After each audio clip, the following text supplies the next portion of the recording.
2 साल पहले की बात है। पूजा नाम की एक लड़की थी जो पटना के एक कोचिंग क्लास में बैंकिंग की तैयारी करती थी। पूजा की कोचिंग क्लास के नीचे एक छोटा सा रेस्टोरेंट था। पूजा और उसकी फ्रेंड अक्सर क्लास के बाद उस रेस्टोरेंट में चाट या छोले भटूरे खाने के लिए जाया करते थे, क्योंकि उस रेस्टोरेंट के चाट और छोले भटूरे काफ़ी फेमस थे। एक दिन पूजा का बर्थडे था, तो पूजा के फ्रेंड्स ने एक प्लान बनाया कि क्लास खत्म होने के बाद हम लोग नीचे के रेस्टोरेंट में पूजा का बर्थडे सेलिब्रेट करेंगे। क्लास खत्म होने के बाद पूजा के फ्रेंड्स ने पूजा को नीचे रेस्टोरेंट में बुलाया और पूजा को उसके बर्थडे का सरप्राइज़ दिया। अब सभी कोई मिलकर बर्थडे को सेलिब्रेट कर रहे थे। उस रेस्टोरेंट के काउंटर पर 24 साल का लड़का कैशियर का काम करता था। जब पूजा और उसके फ्रेंड्स बर्थडे सेलिब्रेट करने के बाद रेस्टोरेंट से बाहर जाने लगे, तब उस लड़के ने पूजा को आवाज़ लगाई। लड़के ने कहा, मैं हमारी तरफ से आपको बर्थडे का छोटा सा गिफ्ट। Puja, thank you. रात को जब पूजा ने उस लड़के के द्वारा दिए गए गिफ्ट को खोला तो देखा कि अंदर एक छोटी सी प्रिंसेस थी, जो कि एक पेड़ के नीचे बैठी थी, और उस गिफ्ट के अंदर एक लेटर भी था। पूजा ने उस लेटर को पढ़ा, जिसमें लिखा था, आप बहुत ही मासूम और प्यारी हो। जब भी आप रेस्टोरेंट में आती हो तो मेरी नज़रें सिर्फ आपके चेहरे को ही देखती रहती हैं। आपकी मुस्कुराहट को देखकर मेरी भी चेहरे पर चमक आ जाती है। वैसे मेरा नाम रोहित है। अगले दिन जब पूजा और उसकी फ्रेंड रेस्टोरेंट में आए तो काउंटर पर बैठा रोहित पूजा की तरफ ही देखा, लेकिन पूजा ने अपनी नज़रें झुका ली और अपनी फ्रेंड से बातें करने लगी। अब जब भी पूजा रेस्टोरेंट आती तो रोहित की तरफ एक झलक देखती और फिर उसे इग्नोर करने लगती, और इसी तरह कुछ दिन बीत गए। रोहित पूजा से बात करना चाहता था, लेकिन पूजा की तरफ से कोई जवाब नहीं मिलने के कारण रोहित भी बात करने की हिम्मत नहीं जुटा पा रहा था।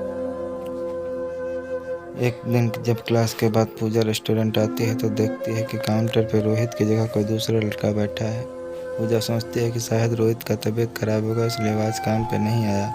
लेकिन देखते ही देखते एक सप्ताह बीत जाता है। पूजा थोड़ी परेशान होने लगती है और काउंटर पर जाके पूछती है कि जो रोहित नाम का लड़का यहाँ पे काम करता था वो भी कहाँ है, उसने काम छोड़ दिया क्या? काउंटर पर बैठा लड़का पूजा को कहता है कि नहीं, रोहित भैया ने काम नहीं छोड़ा, मालिक ने उन्हें मार्केट वाले रेस्टोरेंट पे भेज दिया है। अगले दिन पूजा उस मार्केट वाले रेस्टोरेंट पे जाती है तो रोहित को देखकर उसके चेहरे पे एक मुस्कान दिखने लगती है। रोहित पूजा को देखकर तुरंत काउंटर से बाहर आता है और कहता है, मैम आप यहाँ पे और आपके फ्रेंड्स नहीं आए? पूजा कहती, नहीं, बात ऐसी है कि मैं कुछ काम से मार्केट आई थी और मुझे थोड़ी भी भूख भी लगी थी, तो मैं यहाँ आ गई। रोहित कहता, अच्छा किया, मैम आप बैठो, मैं आपके लिए कुछ लेकर आता हूँ। पूजा कहती है, आपका नाम रोहित है? रोहित कहता है, हाँ। पूजा ने कहा, मुझे आपसे कुछ बात करनी है, क्या आप कल मुझसे क्लास के बाद मिल सकते हो? रोहित ने कहा, ठीक है मैम, मैं कल क्लास के बाद आपसे मिलूंगा। क्लास खत्म होने के बाद दोनों मिलते हैं। पूजा रोहित से कहती है कि देखो, आप मुझे अच्छे लगते हो, लेकिन मैं इस प्यार में नहीं पढ़ना चाहती, मुझे अपनी पढ़ाई और करियर को देखना है। रोहित ने कहा, देखो मैम, ऐसा कुछ नहीं करूँगा जिससे आपकी पढ़ाई को नुकसान हो, लेकिन मैं क्या करूँ, आपको देखते ही देखते मुझे कब आपसे प्यार होगा मुझे पता भी नहीं चला। अब दिल चाहता कि अपनी पूरी ज़िंदगी आपके साथ रहूं। पूजा रोहित की बात सुनकर वहां से चली जाती है। रात में पूजा सिर्फ रोहित के बारे में ही सोच रही थी, क्योंकि पूजा के दिल में भी रोहित के लिए प्यार जगने लगा था।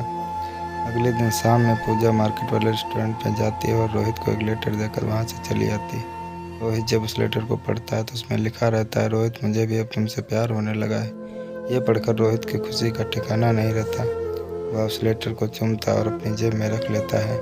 तो इस तरह से पूजा और रोहित के प्यार की शुरुआत होती है। तो दोस्तों, आपको ये हर टचिंग लव स्टोरी कैसी लगी, आप हमें कमेंट करके ज़रूर बताएं, और इस लव स्टोरी को अपने दोस्तों के पास शेयर ज़रूर करें। धन्यवाद दोस्तों, मिलते हैं जल्दी ही अगले वीडियो में, तब तक के लिए टाटा बाय बाय।